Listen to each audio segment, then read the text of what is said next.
When it comes to the plot of this movie, if you could imagine the thinnest candy bar that you've ever had in your life, the plot for this movie is somehow going to be thinner than even that. Yeah, that's what it is.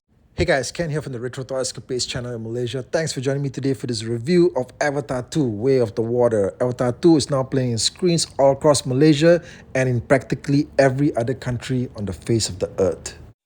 Now, based on what's been stated online, Avatar 2 is taking place something like 15 years after the events of the last movie, so it's pretty much real time.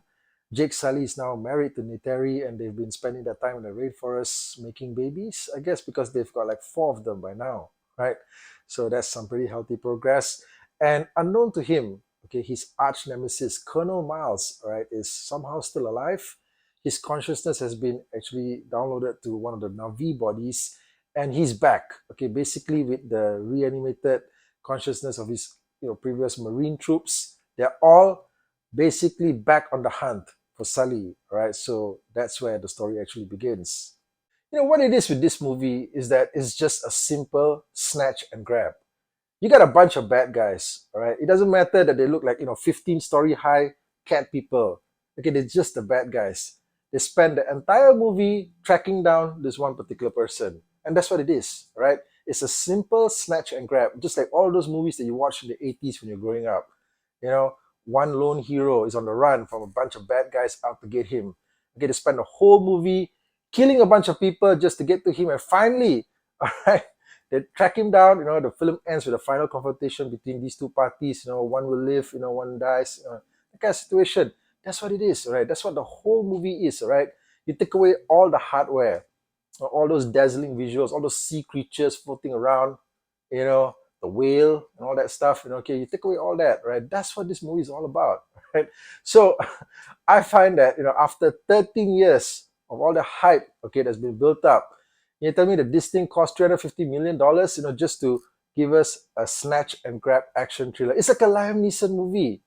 Okay, it's like Liam Neeson is on the run. A bunch of bad guys are trying to get him and his daughter, or one of those kind of storylines. But the twist is, he spends like 2 hours of the movie in a parallel dimension. Okay, imagine that, right? He spends like 2 hours of the movie in a parallel dimension with just dazzling effects for no reason. But ultimately, it still ends with him squaring off against the bad guys. And yeah, that's what the plot of the movie is.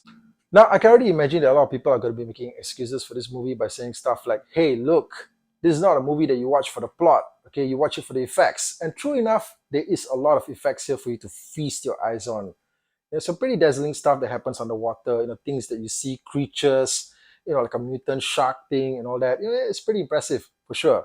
There's nothing in here that you probably have not seen before. That's what I'm trying to say. Okay.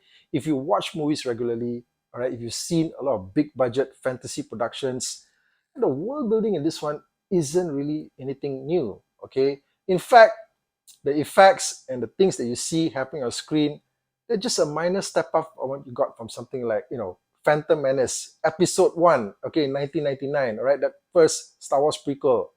It's like the same basic premise, even, okay, Queen Amidala is on the run and she has to hide out with a bunch of underwater people, the guns, same damn thing, okay? The only difference is that the effects probably have maybe 100 million more added to them, and that's about it.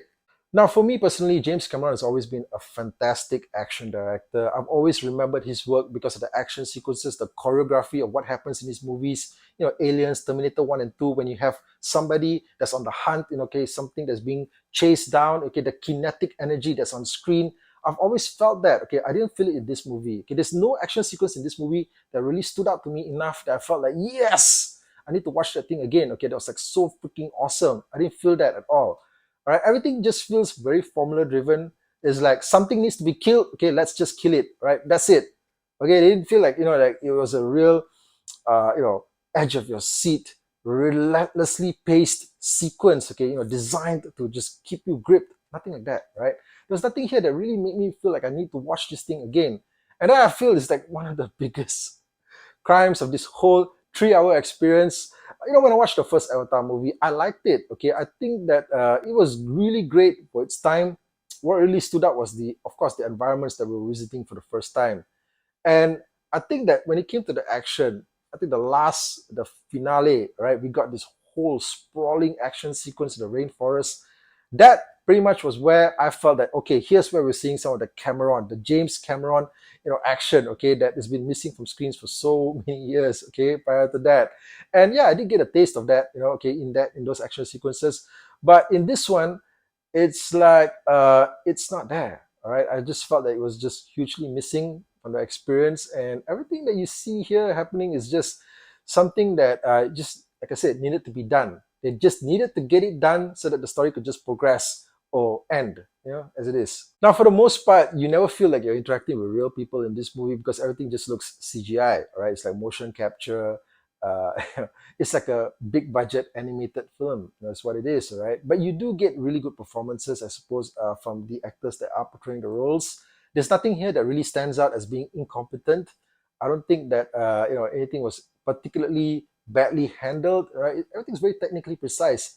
At the same time, it's also, like I said, boring, right? Because it's like nothing really engages you to the point that you feel that there's real stakes involved here. Everything just feels like something that you've seen before.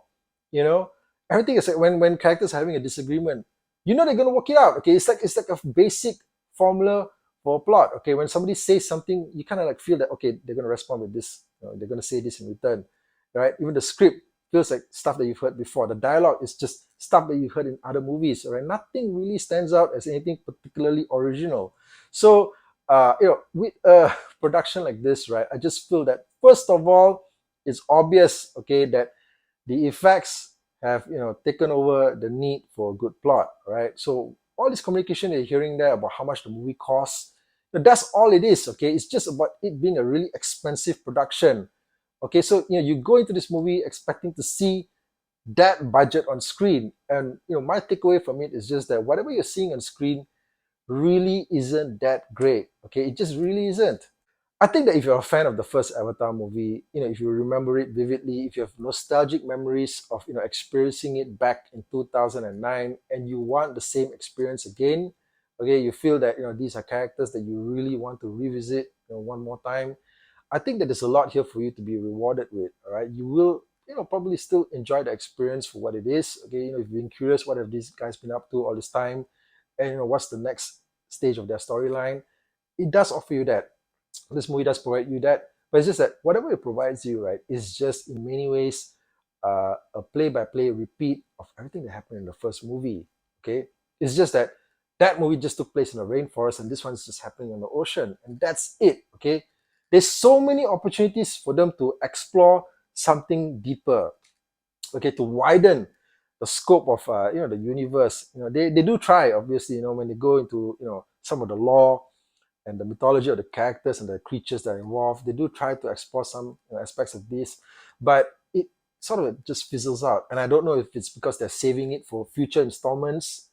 And talking about that, I mean, if there are going to be future installments to this, I wonder, honestly, if people are still going to be interested in revisiting this Avatar universe one more time, okay, after watching this, okay? I mean, that's what I want to know, okay?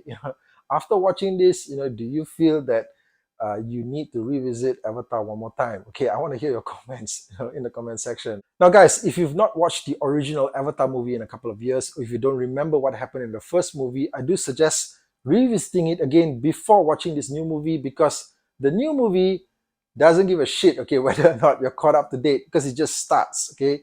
It starts right in the thick of things. There's no like narration. There's no text that appears on screen explaining previously in the last movie. Nothing like that, okay? It just begins. So you may need to brush up, right? Okay, on the first movie, okay, before going into this one. Now, I know that it seems like my review of the film is overwhelmingly negative, but at the same time, these are just my own personal thoughts. I'm not saying that there's zero thrills to be had here. There is a lot of stuff for you to enjoy as well, definitely, but I do feel very strongly that the overall experience was a letdown versus the hype, okay? The years of anticipation for this, whatever they promised us, I feel that the movie failed to deliver, okay? It's just a very average film that's disguised under a multi-million-dollar budget, okay, the likes of which cinema has probably never seen before, okay. It is probably like one of the most, if not the most expensive movie in history. So I just feel that based on the expenditure that was involved, whatever we're getting on screen just didn't live up to it. But those are my own personal thoughts. I want to hear what you guys thought of the movie. Have you watched it? Are you planning to watch it this weekend? Let me know your thoughts. Ultimately, the most important thing is that if a movie entertains you or if you didn't, all right? So let me know, and I'll catch you guys again real soon with more content right here. Thank you, and take care out there.